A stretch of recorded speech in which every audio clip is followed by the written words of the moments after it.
আসসালামু আলাইকুম ওয়া রাহমাতুল্লাহি ওয়া বারাকাতুহু। ওয়াজটা যদি ভালো লাগে তাহলে একটা কমেন্ট কইরা যায়েন। আল্লাহ তাআলা আমাদের সবাইকে কুরআন ও সুন্নাহ অনুযায়ী চলার তৌফিক দান করুন, আমিন। আপনি দিনের বেলা উপরের দিকে তাকালে একটা সূর্য দেখবেন। এই সূর্যটা আকারে আকৃতিতে দেখতে মনে হয় যেন একটা ভাতের প্লেটের সমান, তাই না? আসলে কি এত ছোট না? বিজ্ঞান আমাদেরকে ধারণা দিয়েছে যে এই সূর্যটা এই পৃথিবীর চেয়ে 13 লক্ষ গুণ বড়। সুবহানাল্লাহ বলেন। কত বড়? 13 লক্ষ গুণ বড়। এই পৃথিবীর সাথে আরো 13 লক্ষটা পৃথিবী এই সমান জোড়া লাগান, যত বড় হবে সূর্যটা এত বড়। সুবহানাল্লাহ বলেন। প্রশ্ন হলো, এত বিশাল সূর্য দেখা যায় এত ছোট একটা ভাতের থালার সমান, ঘটনা কি? এত ছোট কেন দেখা যায় বলেন তো? অনেক উপরে, বলেন অনেক উপরে। প্রশ্ন হলো সূর্যটা কত উপরে আছে? বিজ্ঞান আমাদেরকে ধারণা দিয়েছে যে এই সূর্যটা এই জমিন থেকে 9,30,00,000 মাইল উপরে আছে। সুবহানাল্লাহ বলেন। কত উপরে বলেন? 9,30,00,000 মাইল। মুখে তো বলে ফেললাম, কল্পনা করা যায়? 9,30,00,000 মাইল উপরে সূর্য। আচ্ছা, যাই হোক, এই সূর্যের দেশে যদি আপনি চলে গেলেন 9,30,00,000 মাইল উপরে, সেখানে গিয়ে কি আমাদের আসল বাড়ি জান্নাতের কোনো সন্ধান পাওয়া গেল? তাহলে আরো উপরে যেতে হবে। যেহেতু আল্লাহ বলেছেন উপরে আছে, তাহলে উপরে আরো উপরে যেতে হবে। চলেন উপরে যাই। সন্ধ্যাবেলা আপনি উপরের দিকে তাকান, দেখবেন যে মিটমিট করে জ্বলছে জোনাকি পোকার মতো। এগুলো কি? তারা। আচ্ছা ভাই বলেন তো দেখি, এই তারাগুলো আকারে আকৃতিতে এই জোনাকি পোকার সাইজ নাকি আরেকটু বড়? তারাগুলো কত বড়? তারাগুলো কত বড়? বিজ্ঞান বলছে যে আকাশের এক একটা নক্ষত্র, এক একটা তারা পৃথিবীর চেয়ে নয়, পৃথিবীর চেয়ে নয়, আকাশের এক একটা তারা সূর্যের চেয়ে লক্ষ কোটি গুণ বড়। এত বিশাল তারা দেখা যায় জোনাকি পোকার মতো। ঘটনা কি? আরো উপরে, বলেন আরো উপরে। প্রশ্ন হলো তারাগুলো কত উপরে আছে? তারাগুলো কত উপরে আছে? বিজ্ঞান এ ব্যাপারে আমাদেরকে কোনো ধারণা দিতে অক্ষম। তবে অনেক গবেষণা করে বিজ্ঞান একটা তারার সন্ধান বের করেছে, যেটা পৃথিবীর সবচেয়ে কাছে, সবচেয়ে নিচের যেই তারকাটি, জমিনের সবচেয়ে কাছে, এটার নাম বিজ্ঞান দিয়েছে প্রক্সিমা সেন্টারাই। বিজ্ঞান বলে প্রক্সিমা সেন্টারাই নামের এই দুনিয়ার সবচেয়ে কাছের যেই তারাটি, এটা এই জমিন থেকে 25 লক্ষ কোটি মাইল উপরে আছে। কত উপরে? 25 লক্ষ না, 25 লক্ষ কোটি মাইল উপরে। 25 কোটিও না, 25 লক্ষও না। কত? 25 লক্ষ কোটি মাইল উপরে হচ্ছে সবচেয়ে কাছের তারা। তাহলে উপরের তারাগুলো কোথায় আছে? বিজ্ঞান বলে এই ব্যাপারে আমরা কোনো ধারণা দিতে পারবো না। তাফসিরে রুহুল বায়ান নামে একটি কিতাব আছে, তাফসিরের কিতাব। তাফসিরে বলেন রুহুল বায়ান, তাফসিরে রুহুল বায়ান। এই কিতাবের মধ্যে আছে, আল্লাহর কুদরত বুঝার জন্য বলছি, আমাদের বিবেকের মধ্যে এতটুকু ধারণ ক্ষমতা নেই বুঝার মতো, আল্লাহর কুদরত একটু বুঝার জন্য বলছি। এই যে স্টেজে লাইট জ্বলছে, এই যে আলো জ্বলছে, এই আলো দৌড়ায় কি দৌড়ায় না? আলো দৌড়ায় না? আপনি টর্চ অন করেন, টর্চ লাইট, সাথে সাথে আলোটা দেখবেন ওই দেয়ালের গায়ে দেখা যাচ্ছে। দৌড় মারলো কিনা? কত মাইল স্পিডে? আলোর গতি কত বলেন? প্রতি সেকেন্ডে, ঘন্টায় না, প্রতি সেকেন্ডে 1,86,000 মাইল দূরে চলে যায় আলো। আপনি চোখের পলক মেরেছেন না, এই চোখের পলকে আলোটা কত দূর চলে যায়? 1,86,000 মাইল। একটু কল্পনা করেন আল্লাহ পাকের কুদরত কত, শক্তি কত। এই আলোর গতিটা মনে রাখেন। এবার তাফসিরে রুহুল বায়ানের মধ্যে আছে, আল্লাহ রব্বুল আলামিন আকাশে এমন অসংখ্য অগণিত তারা সৃষ্টি করেছেন। যেই দিন আল্লাহ পাক ওই তারাগুলোকে সৃষ্টি করেছেন, কত হাজার বছর আগে সৃষ্টি করেছেন, আল্লাহ ছাড়া কেউ বলতে পারবে না। যেই দিন ওই তারাগুলো সৃষ্টি করেছেন, ওই দিন প্রত্যেকটা তারা তাদের নিজ নিজ আলো পৃথিবীর দিকে ছেড়ে দিয়েছে। ওই আলোগুলো দৌড় শুরু করেছে প্রতি সেকেন্ডে 1,86,000 মাইল স্পিডে দৌড় শুরু করেছে। আজও সেই আলো পৃথিবীর দিকে দৌড়াচ্ছে, আজও দৌড়াচ্ছে, এখনো পর্যন্ত পৃথিবীতে এসে পৌঁছতে পারে নাই। অতএব কল্পনা করে দেখুন যে আকাশের তারাগুলো কোথায় আছে। আল্লাহ। আচ্ছা, সেই আকাশের তারা যেখানে আছে সর্বোচ্চ তারা, ওই পর্যন্ত গেলাম, কিন্তু আসল বাড়ির কোনো খোঁজ খবর পাওয়া গেল? হ্যাঁ, তাইলে আরো উপরে যেতে হবে। যেতে রাজি? এই জমিন থেকে সবার উপরে যেই তারাটি আছে, এর উপরে আর কোনো তারা নেই, সৌরজগৎ শেষ, এরপরে মহাশূন্য শুরু হয়ে গেছে। এই জমিন থেকে সবার উপরে যেই তারাটি আছে ওই পর্যন্ত আপনি যেই পরিমাণ পথ অতিক্রম করলেন, সবার উপরের তারাটা পার হয়ে আরো ঠিক এই সমপরিমাণ মহাশূন্য পাড়ি দিয়ে আপনি যদি উপরে যেতে পারেন, সেখানে গিয়ে পাবেন প্রথম আসমানের তলা। কি পাওয়া যাবে? প্রথম আসমানের তলা পাওয়া যাবে। আসমান আছে না নাই? হ্যাঁ, বিজ্ঞান কি বলে? বিজ্ঞানের ছাত্ররা এখানে আছে না? বিজ্ঞান তো আসমানকে স্বীকার করে না। বিজ্ঞান বলে আকাশ বলতে কিছু নেই। আল্লাহ, আকাশ আছে তো? বিজ্ঞান অস্বীকার করলো যে। একটা গল্প শুনবেন। আমি তখন হেফজখানায় পড়ি, আমাদের ওস্তাদজির মুখে শুনেছি। এক বুড়ি, তার পৃথিবীতে একটা পুত্র সন্তান, আর কেউ নেই। ওই পুত্র সন্তানটাই তার অন্ধের যষ্টি, ওইটাই তার সম্বল। অনেক শখ করে ওই বুড়ি তার ছেলেকে বিয়ে করিয়েছে, তবে পুত্রবধূ সর্বসাকুল্যে 1.5 হাত লম্বা। কত? 1.5 হাত লম্বা মানুষদেরকে আপনারা কি বলেন? বামুন, বাইটটা। আচ্ছা বলেন, বামুন বলেন। ওই ময়মনসিংহের ওইদিকে বামুন বীর বলে, তো বাইটটা। এখন 1.5 হাত লম্বা পুত্রবধূ। তো একদিন বুড়ি পাকঘরে বসে রান্না করছে, তরকারি চুলায়। এখন পানি ঢালবে, কলসি নাড়া দিয়ে দেখে 1 ফোঁটা পানিও নেই। তো বৌমাকে ডাকলো, বৌমা কলসিটা নিয়ে যাও, পুকুর থেকে 1 কলসি পানি নিয়ে আসো, তাড়াতাড়ি আসো, চুলায় কিন্তু তরকারি, তাড়াতাড়ি আসো। বৌমা পানি আনতে গেছে তো গেছে, আধা ঘন্টা পার, বৌমা আর আসে না। বুড়ি চিৎকার করে বলছে, বৌমা পানি আনতে তো 5 মিনিট লাগে, তুমি আধা ঘন্টা পর্যন্ত করছোটা কি? তরকারি পুড়ে ছাই, আজকে কপালে আর তোমার খাবার জুটবে না, তুমি গেলে কোথায়, মরলে নাকি? বৌমা পাশের রুম থেকে চিৎকার দিয়ে বলে, আম্মা আমি 5 মিনিটেই তো পানি নিয়ে এসেছি, তো দিচ্ছ না কেন? ওই আম্মা একটা অ্যাক্সিডেন্ট হয়ে গেছে। কি অ্যাক্সিডেন্ট হলো? বলে যে আম্মা বিয়ের সময় আপনি না আমাকে একটা স্বর্ণের চেইন দিয়েছিলেন। বলে হ্যাঁ, ওই চেইনটা ছিঁড়ে কলসির মধ্যে পড়ে গেছে। তো হয়েছেটা কি? কলসির মধ্যেই তো পড়েছে। কয় যে আম্মা হ্যাঁ, কলসির মধ্যেই তো পড়েছে, তুমি নিজে দেখেছো? বলে আমি নিজের চোখে দেখলাম কলসির মধ্যে পড়েছে। তো তাহলে এক কাজ কর, তোর মাথায় কি বুদ্ধি শুদ্ধি নাই? তুই এক কাজ কর, কলসির মুখ দিয়ে হাতটা ভরে দে, কলসির তলা থেকে চেইনটা তুলে নে, পানিটা চেঞ্জ করে নিয়ে আয়, আর না হলে 5 মিনিট সময় বেশি লাগবে, তুই আধা ঘন্টা পর্যন্ত করছিসটা কি? বৌমা পাশের রুম থেকে চিৎকার দিয়ে বলে, আম্মা এই মাত্র আপনি যেই বুদ্ধিটা শিখাইলেন, আমি আধা ঘন্টা থেকে ওই কাজেই ব্যস্ত আছি। কিন্তু আম্মা বড় আশ্চর্যের ব্যাপার, আপনার কলসির তো তলা নাই।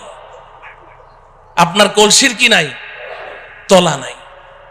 বুড়ি পাকঘর থেকে বলে, বৌমা কলসির তলা তো কলসির তলার জায়গায় ঠিকই আছে, তুই যে বামুন বীর বাইটটা, তোর হাত খাটো ওই পর্যন্ত যায় না। বলেন ঠিক কিনা? আল্লাহ রাব্বুল আলামিন কোরআনে হাকিমে বারবার বলেছেন, একটি নয়, দুইটি নয়, আমি 7টি আসমান সৃষ্টি করেছি। আল্লাহর কথা কখনো অবাস্তব হতে পারে না। আসমান তো আসমানের জায়গায় আছে। যে সকল বিজ্ঞানীরা তারা এই আসমানের অস্তিত্বকে অস্বীকার করেছে, তারা তো বাইটটা বামুন বীর, তাদের হাত খাটো ওই পর্যন্ত যায় না। এজন্য পৃথিবীর শ্রেষ্ঠ বিজ্ঞানী মুসলিম দার্শনিক, আপনারা সকলেই তার নাম শুনেছেন, মহাকবি আল্লামা ইকবাল রহমতুল্লাহ আলাইহি। নাম শুনেছেন? মহাকবি আল্লামা ইকবাল একজন শ্রেষ্ঠ দার্শনিক ছিলেন, শ্রেষ্ঠ বিজ্ঞানী ছিলেন। তিনি সারাটা জীবন বিজ্ঞানের পেছনে দৌড়িয়েছেন, অক্সফোর্ড ইউনিভার্সিটিতে পড়াশোনা করেছেন, ইহুদি খ্রিস্টানদের মাঝেই তিনি বেড়ে উঠেছেন, কিন্তু আল্লাহ পাক তার নসিবে হেদায়েত লিখে রেখেছেন, এজন্য তিনি নষ্ট হন নাই, বেলাইনে যান নাই। তিনি সারা জীবন বিজ্ঞানের পেছনে দৌড়িয়ে জীবনের শেষ মুহূর্তে এসে আত্মসমর্পণ করেছেন। সারেন্ডার করেছেন, তিনি স্বীকার করেছেন বিজ্ঞান মানেই হচ্ছে একটা ধোঁকা, বিজ্ঞান মানেই হচ্ছে একটা মরিচিকা। কারণ বিজ্ঞান সকালে এক থিওরি দেয়, বিকালে ওটাকে অস্বীকার করে যে না ওটা ঠিক নাই, আবার নতুন থিওরি দেয়, আবার পরের দিন ওটাকে অস্বীকার করে, আবার নতুন থিওরি দেয়। আমরা এক সময় শুনেছি যে বিজ্ঞান এক সময় জোরে সোরে দাবি করেছে যে সূর্য ঘুরে, পৃথিবী ঘুরে না, সূর্য ঘুরে, পৃথিবী ঘুরে না।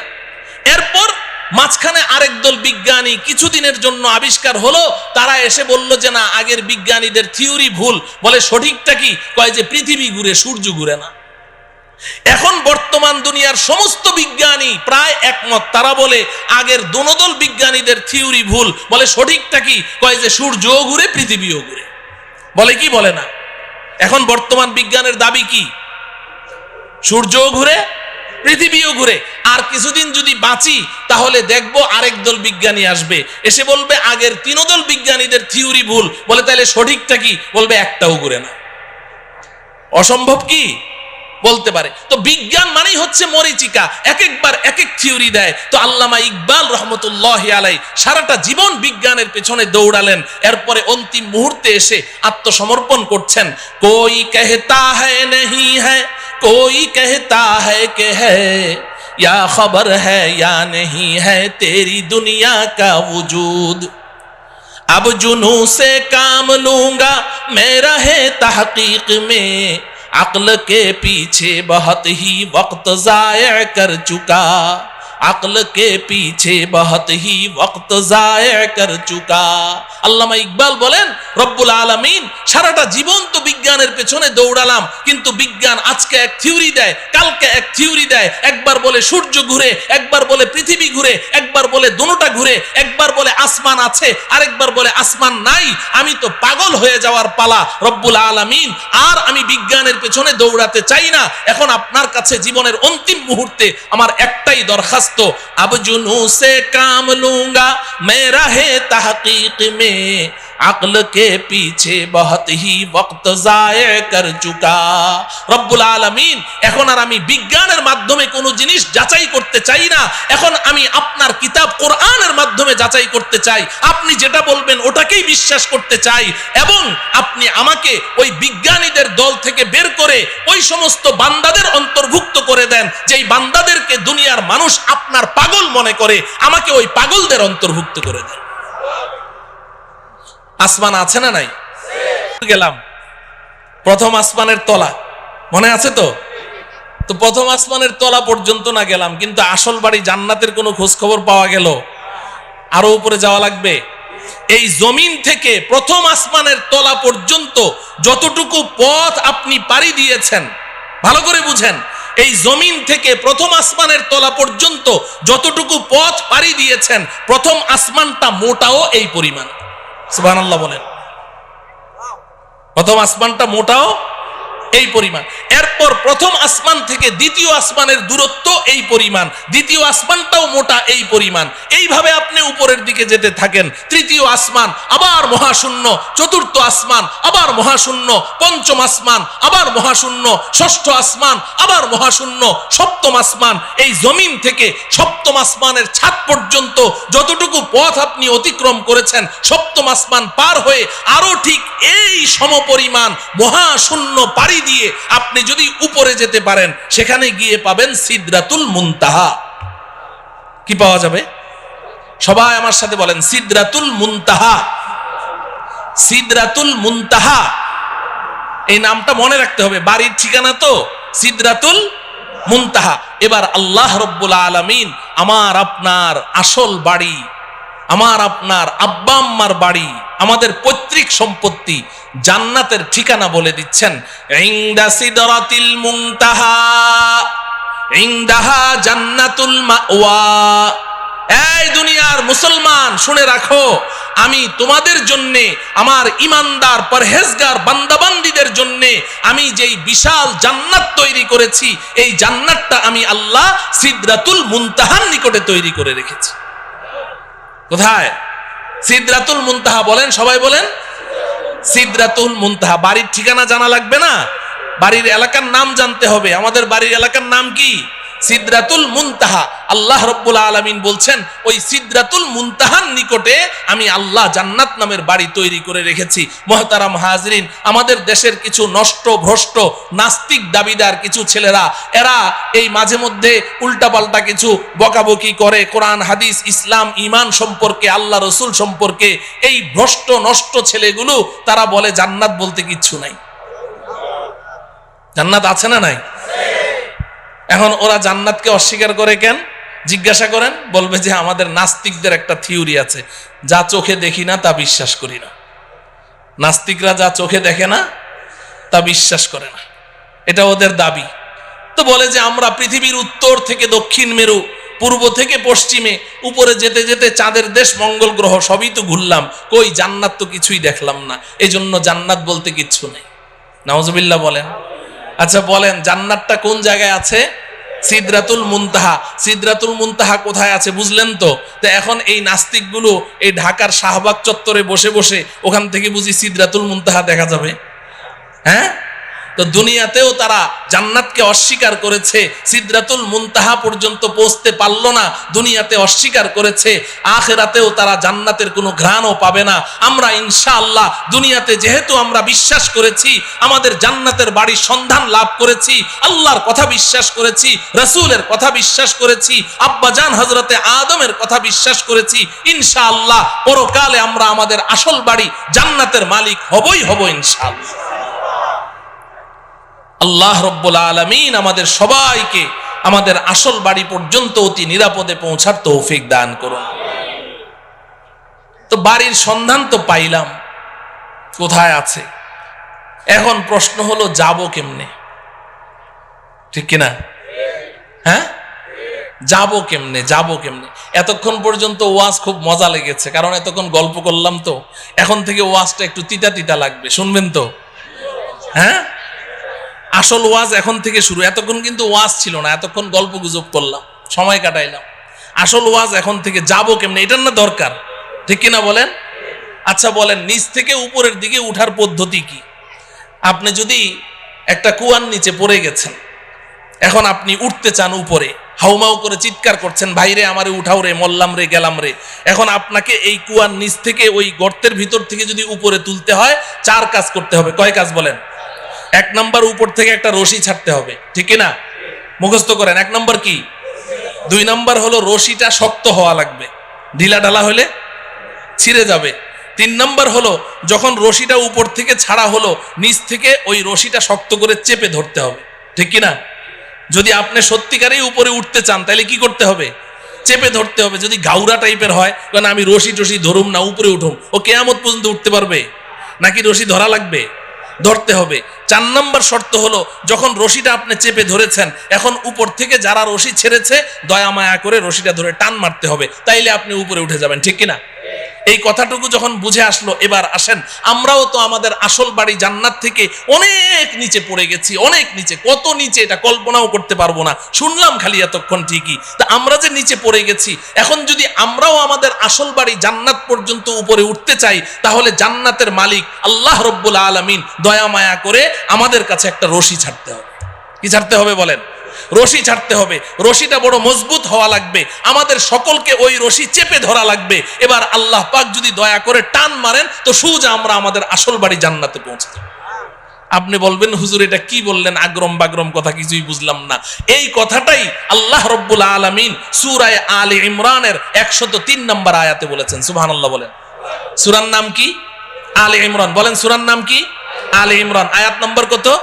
103। মনে রাখবেন, সূরা আলে ইমরান। সবাই বলেন সূরা আলে ইমরান, আয়াত নাম্বার 103। আল্লাহ পাক বলছেন, ওয়াতাসিমু বিহাবলিল্লাহি জামিআন ওয়া লা তাফাররাকু। এই দুনিয়ার মানুষ, শক্ত করে ধরো। ইতাসিমু, আল ইতিসাম মজবুতি কে সাথ পকড়না, শুধু ধরা না। ধরার আরবি ইতিসাম না, ধরার আরবি হলো আখাযা ইয়াখুযু, আখযান মানে ধরা। আল্লাহ পাক খুজু বলেননি, ইতাসিমু বলেছেন, শক্ত করে ধরো। বিহাবলিল্লাহ, আল্লাহর রশি। সুবহানাল্লাহ বলেন। হাবলুল্লাহ মানে কি? আল্লাহর রশি। হাবলুল্লাহ মানে কি? আল্লাহ বলছেন ইতাসিমু বিহাবলিল্লাহ, আল্লাহর রশি ধরো, জামিআন, সবাই মিলে ধরো, একজন দুইজন না, এই রশি ছিঁড়ার কোনো সম্ভাবনাই নাই, সবাই মিলে ধরো। ওয়ালা তাফাররাকু, আল্লাহর রশি ধরতে গিয়ে আপোষের মধ্যে বিচ্ছিন্ন হয়ে যেও না। সুবহানাল্লাহ বলেন। বুঝে থাকলে বলেন। সূরা আলে ইমরানের 103 নম্বর আয়াতে আল্লাহ পাক আমাদের সবাইকে কি ধরতে বলেছেন? কার রশি? কার রশি? সবাই বলেন কার রশি? আল্লাহর রশি ধরতে বলেছেন তো? ধরতে রাজি আছি তো? এখন প্রশ্ন হলো, আল্লাহ তো রশি ধরতে বলেছেন, রশিটা ছাড়লো কে? ছাড়লেন কে? রশিটাকে শক্ত বানাইলো কে? রশি ধরে টান মারবে কে? আমাদের কাজ কি? কথা বলে না। ধরা আমাদের কয় কাজ? বাকি 3 কাজ কার? ওই 3 কাজের ওয়াজের দরকার নেই, ওটা তো আল্লাহর কাজ। আমাদের কাজ কয়টা? তাইলে এখন প্রশ্ন হলো ধরবো কেমনি? এই আমার ওয়াজ শেষ, রশিটা কি বাড়িতে যাইতে হবে না? ধরবো কেমনে? ধরার সিস্টেম লাগবে কি লাগবে না? নাকি সব ধরা একরকম, যে যেমনি চাই এমনি ধরলে হবে? না, এমনি ধরলে হবে না। আমি এক বক্তার ওয়াজ শুনেছিলাম ছোটবেলায়, গান শিখায়, গানের ওস্তাদ, বুড়া চিকনা চাকনা, আর ছেলে হইলো একেবারে নওজোয়ান তাগড়া। ও বলে ব্যান্ড সঙ্গীত শিল্পী হবে। ব্যান্ড সঙ্গীত কি জিনিস এটা যুবকদেরকে তো বুঝাইতে হবে না, বুড়ারা তো বুঝবেই না, ভ্যাঁ ভ্যাঁ করে চিল্লায় যে ব্যান্ড সঙ্গীত। এখন ওই ব্যান্ড সঙ্গীত শিল্পী হবে। এখন ওই বুড়া ওরে যতই গান শিখায়, ওই জোয়ানের গলা হইলো একটা বুড়া বকরির গলা, ফাটা বাস, ওটা দিয়ে কোনো গান বের হয় না। তো একদিন ওই উস্তাদের মন টন খারাপ, ছাত্র কয়, উস্তাদ মন খারাপকে? কয় যে তুই আমার সুরটা একটু ধরতে পারলি না, এই জন্য আমার মন খারাপ। কি করতে পারলি না? সুরটা একটু ধরতে পারলি না। এখন ছাত্রটা ছিল আমার মতো একটু বোকা শোকা, ও চিন্তা করে যে স্যারের সুরটা ধরতে হবে, তো এইটা স্যার আগে বললো না আজকে বলছে, তো অনেক চিন্তা ভাবনা করলো যে সুর কেমনে ধরা যায়। পরে ওর মাথায় বুদ্ধি আসলো, আরে সুর তো স্যারের গলা দিয়ে বাইর হয়। ও উঠে স্যারের গলা একদম সজোরে চিপে ধরেছে, এমন জোরে চেপে ধরলো, ধরে বলে যে স্যার আজকে 6টা মাস আপনি এত কষ্ট করলেন, আপনি প্রথম দিন বলতেন আমি প্রথম দিনই ধরে ফেলতাম। এখন আজকে আমি ধরেছি, আমি আর আজকে সুর ছাড়ছি না, আপনার যতক্ষণ মন ভালো না হবে আমি সুর ছাড়বো না। স্যারের জিহ্বা এতখানি বের হয়ে গেছে। এখন স্যার তো কথাবার্তা বলতে পারে না। এখন স্যার যত ও আ করে বুঝাইতে চেষ্টা করে যে বেটা সুর ধরার সিস্টেম তো এটা না, তুই সিস্টেম লস করেছিস, কিন্তু কথা তো বলতে পারে না, ও আ করে। তো ওই ছেলে মনে করেছে জুইত মতো ধরা হয় নাই, ও আরো শক্তি দিয়ে চেপে ধরেছে, তো 10 মিনিটের মধ্যে স্পট ডেড, ওখানেই শেষ। এটা বুঝি সুর ধরার সিস্টেম? কথা বলে না। তাহলে ধরায় ধরায় বেশ কম আছে, ধরায় ধরায় বেশ কম আছে। তো এখন আল্লাহ রব্বুল আলামিন তো বললেন যে আমার রশিটা চেপে ধর। 1 নম্বর হইল রশি চিনতে হবে, নাকি রশি চিনা লাগবে না? 2 নম্বর হলো রশি ধরার সিস্টেম জানতে হবে। কয়টা কথা? 2টা কথা। 1 নম্বর হলো রশি চিনতে হবে, বলেন 1 নম্বর কি? 2 নম্বর কি? রশি ধরার সিস্টেম, নাকি চিনা লাগবে না? রশি চিনা লাগবে। আমাদের দেশের কিছু ভাই তো রশি চিনতে ভুল করে ফেলেছে। এই বেচারারা সূরা আলে ইমরানের 103 নম্বর আয়াত পড়ে এখন পেরেশান, আল্লাহর রশি কোথায় পাওয়া যায়। কারণ রশি না ধরলে তো আর বাড়িতে যাওয়া লাগবে না, রশি তো ধরাই লাগবে। এখন খুঁজতে খুঁজতে অস্থির, কোথায় রশি পাওয়া যায়, কোথায় তো রশি নাই। পরে চিন্তা করলো যে কোরআন নাজেল হয়েছে মক্কায়, আচ্ছা ওখানে যাই। হজ করতে গেছে, মক্কা মদিনা পুরা ঘুরে আসলো, কেউ রশি চিনে না। দেশে আসার পরে মন টন খারাপ, রশি ধরতে পারলাম না, তাইলে তো আর জান্নাতের বাড়িতে যাওয়া হবে না। পরে দেখে সর্বনাশ, এই পাশের জেলায় ফরিদপুর গেলেই তো রশি পাওয়া যায়। কোথায়? কথা বলে না। আছে না নাই? কয়টা? কয়টা? কয় যে পাইছি, একে জন্মের মতো গিয়ে চেপে ধরে। ও আমার প্রিয় ভাইয়েরা, আপনাদের বিবেকের কাছে জানতে চাই, আল্লাহ তাআলা এমন রশির কথা বললেন যেই রশি পৃথিবীর কোথাও নাই, মক্কায়ও নাই, মদিনায়ও নাই, ফরিদপুর জেলায় গেলে পাই। এই রশি কি সেই রশি? এই রশি কি সেই রশি? তাইলে কি আমরা সবাই একমত হতে পারি যে আমাদের যে সমস্ত ভাইয়েরা ওই ফরিদপুরের 8 রশিতে গিয়ে হাত দিয়েছে তারা রশি চিনতে ভুল করেছে? যদি এই এলাকায় কেউ থাকেন আজকে তওবা করবেন, আজকে তওবা করবেন। করবো তো ইনশাআল্লাহ। ওই রশি না রে ভাই, আল্লাহর রশি কি এটা আগে চিনতে হবে। তাফসিরের কিতাব খুলেন, আমার কথা শোনার দরকার নেই, আমি তো সূরার নাম আয়াত নাম্বার বলে দিয়েছি। আপনি যে কোনো একটা গ্রহণযোগ্য তাফসিরের কিতাব খোলেন, সব মুফাসসিরিনে কেরাম এক কথা বলেছেন, এখানে কেউ 2 কথা বলেন নাই। তারা পরিষ্কার বলে দিয়েছেন হাবলুল্লাহি আল কুরআন, আল্লাহর রশির নাম হলো আল কুরআন। সুবহানাল্লাহ। আল্লাহর রশির নাম কি? আল্লাহর রশির নাম কি? তাইলে রশিটা কি আল্লাহ ছেড়েছেন না এখনো ছাড়েন নাই? হ্যাঁ ছেড়েছেন। এখন কি করা লাগবে আমাদের? ধরা লাগবে। তাইলে এখন শেষ ওয়াজ হইল ধরবো কেমনে, ঠিক কিনা? শেষ ওয়াজ কি, ধরবো কেমনে? আচ্ছা দেখেন, এই যে আমার সামনে রশি আছে, এই যে রশি ধরলাম, এই যে দেখেন রশি ধরলাম, তো আঙ্গুল লাগে কয়টা? হ্যাঁ, কেউ যদি বলে যে আমি 5 আঙ্গুল দিয়ে ধরুম না, 4 আঙ্গুল দিয়ে ধরুম, তো ঝুলে থাকতে পারবে? টান মারলে ঝুলতে পারবে? 2 আঙ্গুল দিয়ে ধরলে? 5 আঙ্গুল দিয়ে যদি ধরি, এবার মাইকম্যানকে বলেন রশি টান দিবে, রশি ছিড়বে, আমার হাত ছুটবে না, ঠিক কিনা? তাইলে শক্ত করে ধরতে হইলে আঙ্গুল লাগে কয়টা? আল্লাহর রশি ধরতেও আঙ্গুল লাগবে 5টা। সুবহানাল্লাহ বলেন। এখন আমি এই 5টা আঙ্গুলের নাম বলবো, সবাই মুখস্থ করবেন। বাকি 5 আঙ্গুলের ওয়াজ আর করা আজকে হবে না, পাশেই তো থাকি, আরেকবার আসমুনি যদি আল্লাহ তৌফিক দেয়। 5 আঙ্গুলের ওয়াজ, এক একটা আঙ্গুলের ওয়াজ 1 ঘন্টা করে কমপক্ষে লাগবে, তাইলে না 5 আঙ্গুলের ওয়াজ করা যাবে, ঠিক কিনা? তো এখন 5টা আঙ্গুলের নাম আগে মুখস্থ করেন, আমি সংক্ষিপ্ত একটা এক্সরে রিপোর্ট দিয়ে যাই যে আঙ্গুলগুলো সুস্থ আছে কিনা, ধরা আছে কিনা। হ্যাঁ, মাঝে মধ্যে এক্সরে রিপোর্টটা বাইর করে দেখবেন, দেখবেন তো ইনশাআল্লাহ। আল্লাহর রশি ধরার 1 নম্বর আঙ্গুলের নাম হলো ঈমান। বলেন, সবাই বলেন। 1 নম্বর আঙ্গুলের নাম কি? ঈমান। 2 নম্বর আঙ্গুলের নাম ইবাদত। সবাই বলেন, ইবাদত, ইবাদত। 3 নম্বর আঙ্গুলের নাম মুআমালা। আমি পরে অর্থ বলে দিব, এখন না বুঝেই মুখস্থ করেন। মুআমালা, মুআমালা, মুআমালা। 4 নম্বর মুআশারা, মুআশারা, মুআশারা।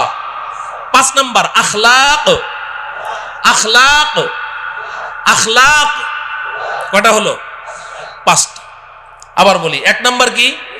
সবাই বলেন, ঈমান। 2 নম্বর ইবাদত, বলেন।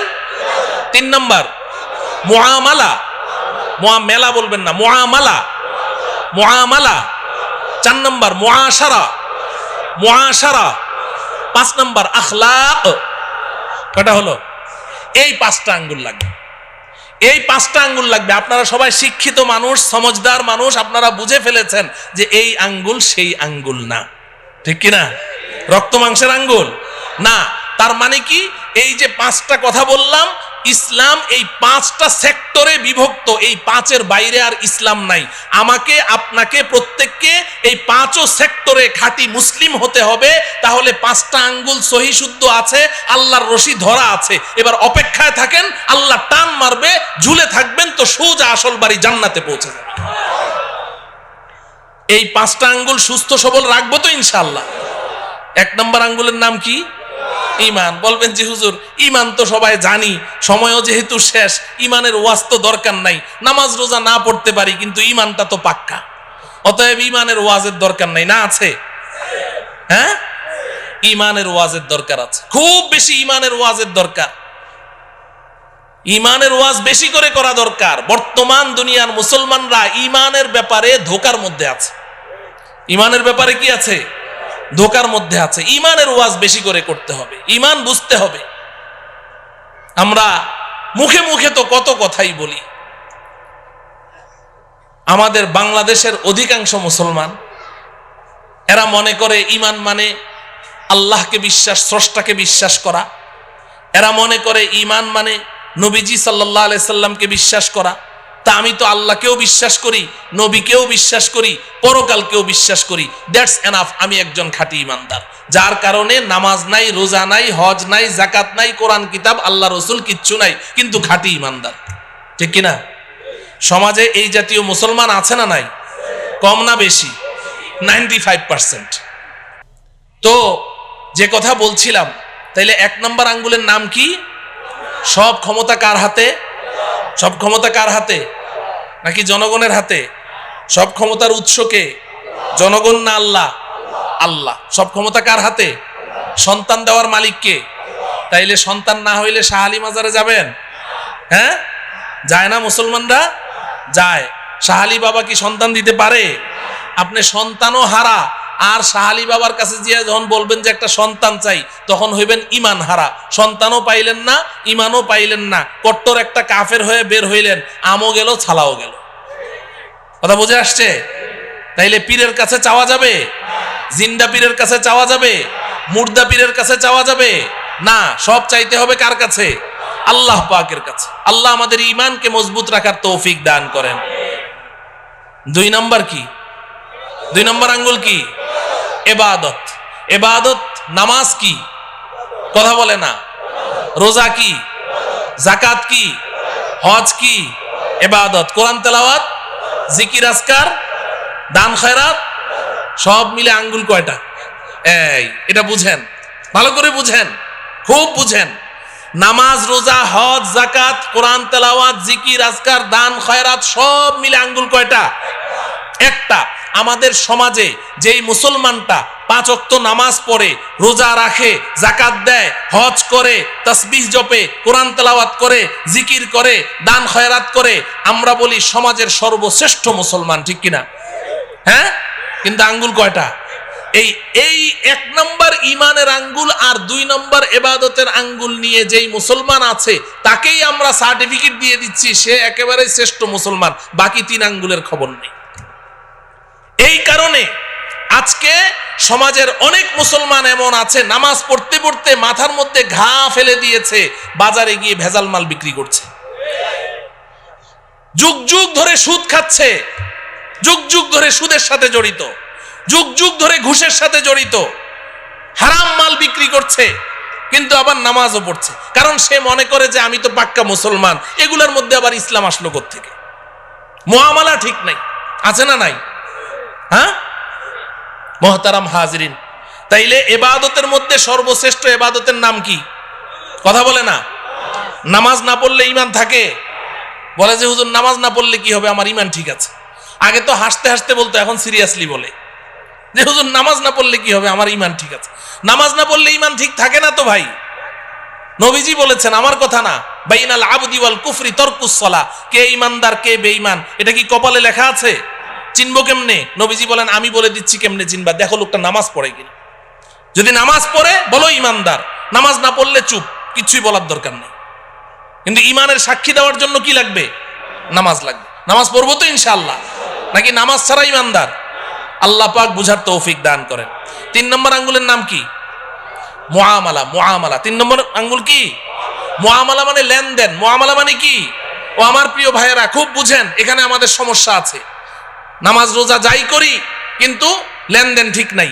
মুসলমানদের লেনদেন কি নাই? ঠিক নাই। বেচা কেনা, ঋণ দেওয়া, ঋণ পরিশোধ করা, বিবাহ শাদী, সামাজিক আচার আচরণ, অনেক কিছুর মধ্যে আমাদের লেনদেন কি নাই? ঠিক নাই। ইবাদত আল্লাহর হক। ইবাদত কার হক? লেনদেন কার হক? বান্দার হক। বলেন কার হক? বান্দার হক।